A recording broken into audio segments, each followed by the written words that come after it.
In the South Point Hotel and Casino, it's Gill Alexander. Hour number 2 of a numbers game on a Thursday. Oh, yeah, you know what that means. Football free-for-all coming up. Gill Alexander, thanks for checking us out. Sirius XM Channel 204, also online at vsin.com. You can see us in video form. And then the new vsin app, which is available to download 24/7.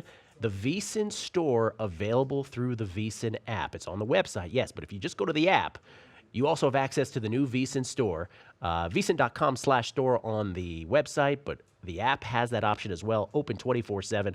And look, we got T-shirts, all kinds of good-looking T-shirts available in Brent Musburger black and Jimmy Vaccaro white, also available in other colors as well. Red, I believe. Blue. Money green. Money green, I like that one. Bill, would you wear one of those shirts right there? I like the lucky part.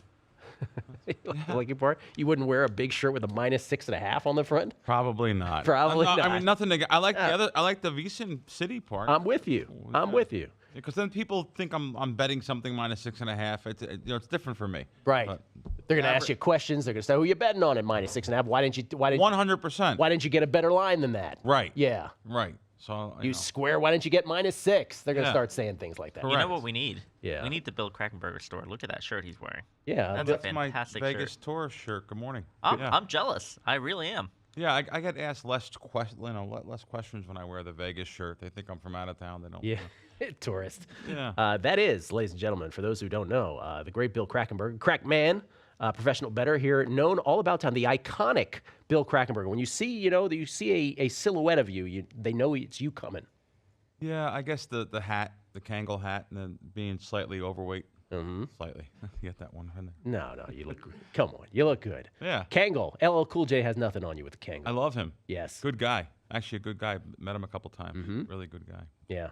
Great LL Cool J story. He already had some hits. He was a successful rap artist, and then this one-hit wonder. So LL Cool J stopped at a stoplight in L.A. in his Honda, and this one-hit wonder rap group, 4 guys, start laughing at LL Cool J. They're in some tricked-out, amazing car. They start laughing at LL Cool J. He mechanically, with the roll down, the wind-up window, rolls it down, looks over at them, and says, "Oh yeah, I'm the dumb one." And those guys were gone the next day, and LL had himself a big career. Amazing. Being frugal, good guy. Good guy. And a great and a successful actor now at that. Yeah. That's your LL Cool J moment, everybody, on a football free-for-all. Didn't think you were getting that. Georgie Bueno's dying behind the window over there. Sorry. Here's what we do. We look at the slate in the NFL, and we break it down from a matchup perspective. Evan Silva will join us momentarily. Warren Sharp from Sharp Football Analysis and SharpFootballStats.com coming. And, of course, Crackman. Bill, a lot of totals have moved, so I'm going to ask you, what might you have had a hand in here? Here are the totals that have moved. Seattle at Arizona, that has gone from 43 now to 40.5. You see some 40s right now in this game tonight. Jets at Tampa Bay from 41 to 43.5. Yeah, bingo. Bingo. That's a bingo. That's a bingo. Jets at Tampa Bay. Bingo. Jets at Tampa Bay. All right, let's see if we get another bingo here. Giants in San Francisco. That has gone from, oh no, that one has not gone. I missed that one. New Orleans, Buffalo. That has gone from 48.5 to 46.5. And finally, Houston and the Rams from 47 to 45.5. No more bingos. No, nothing else. Just the one bingo. Yeah, well, I was going to save that for Warren to come on. He'll tell you. But no, we didn't. Okay. Didn't do anything else. Let's bring in Warren. Warren Sharp. Warren. Sharp Football Stats, Sharp Football Analysis. In New Jersey, I said. New York Jets in Tampa Bay. I got New Jersey on my mind with Bill here. Talk to me about that move, Warren, and good morning to you, sir. Hey, good morning, gentlemen. Yeah, I mean, we liked that game over. We saw a little bit of value there. You've got, I think a lot of people were discounting, you've got the Tampa Bay Buccaneers. They lose Jameis Winston. They lose Mike Evans. But the reality is, and we're going to talk about this game a little bit more greater detail with Evan, but you lose those 2 guys. But really, what was Jameis Winston providing you the last couple of weeks? He's been playing on a messed up shoulder. He's not been playing well. I'm fine with Ryan Fitzpatrick in a 1-game situation. He's a little bit of a wild card. Sometimes he could stick up the joint, but he's not going to really, the way that Jameis was playing, he's not going to be any significant downgrade. And if you look at the downgrade overall for the Bucs, it's actually the opponents they're playing against, because they've been playing some really difficult defenses of late. If you look at the 2 teams that they played just the last couple of weeks when Jameis really struggled, you're talking about the Carolina Panthers and the New Orleans Saints, two teams with top 7 pass defenses. They didn't do much offensively in those two games. But when you talk about the two games they played before that, they played about average pass defenses. The Arizona Cardinals, the Buffalo Bills, they put up 27 to 33 points in those two games. The Jets have a worse pass defense than any of those. So I think there's opportunities here for the Bucs to score some points. And I mean, the metrics just line up, the analytics, the model, all line up in thinking that there's some value here. 43.5 though, has that value been sucked out in your opinion? Definitely. Yeah. Of course it has. I would if you're still looking to like piggyback on this, I would be hunting around for a 43. That's my advice. And to be fair, sorry to cut you off, Warren. To be fair, these games, a lot of our games bounce back. You know, we're betting it, and a ton of people are following it. So yes, we got some 41s and 41.5s, and a ton of people follow that number. The books tend to overmove, especially I'm betting the books in town here, and my accounts are coded to me. The books tend to overmove, and to be honest with you, I wish they didn't move at all. Well, I'm sure Warren feels the same way.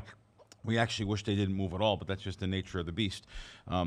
So for some reason, which Warren may be able to tell you more, maybe I don't know if scalpers or middlers are coming in on the unders are opposite us in this particular game, but the games seem to bounce back a little bit towards game time. Sometimes you can even almost get the number we did, and some of Warren's biggest totals, his only 1.5 unit play this year, we went over and it moved 3 points, and game time it moved back down 2 points. This was the strongest game of the year. By the way, they scored 42 at the half. It was the 21-21 Seattle game a couple weeks back. They scored 79, I think, in the game.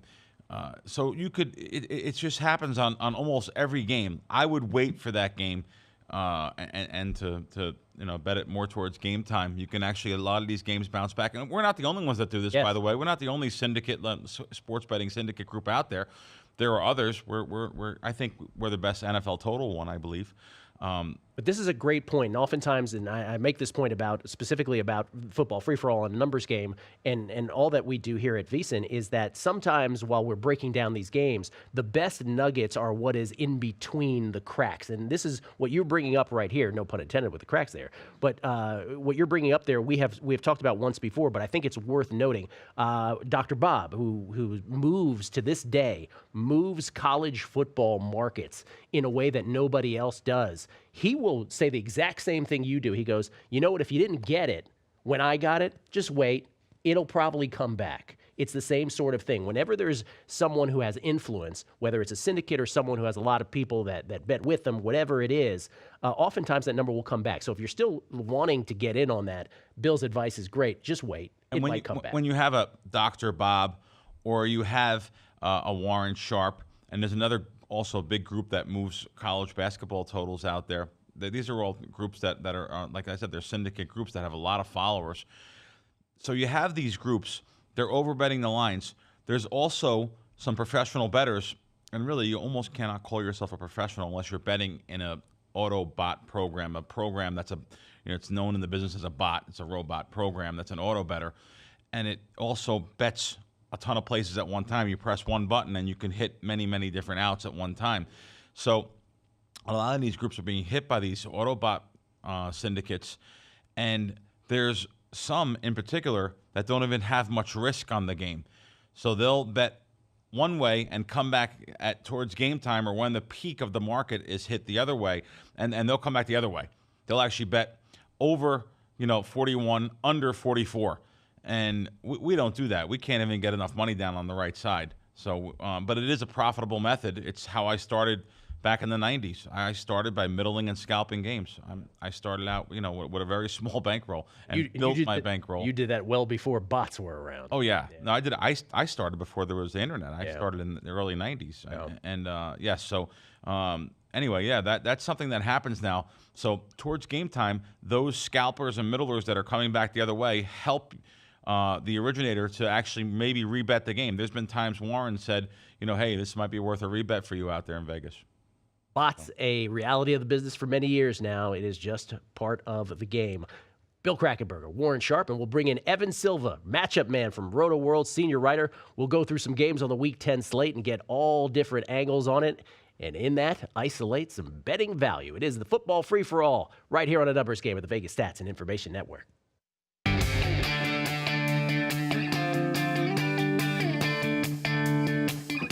It's a numbers game, live from the tip of the strip in Las Vegas. Get your fill of numbers even after the show is over by following the crew on Twitter, @BeatingTheBook and @VSINLive.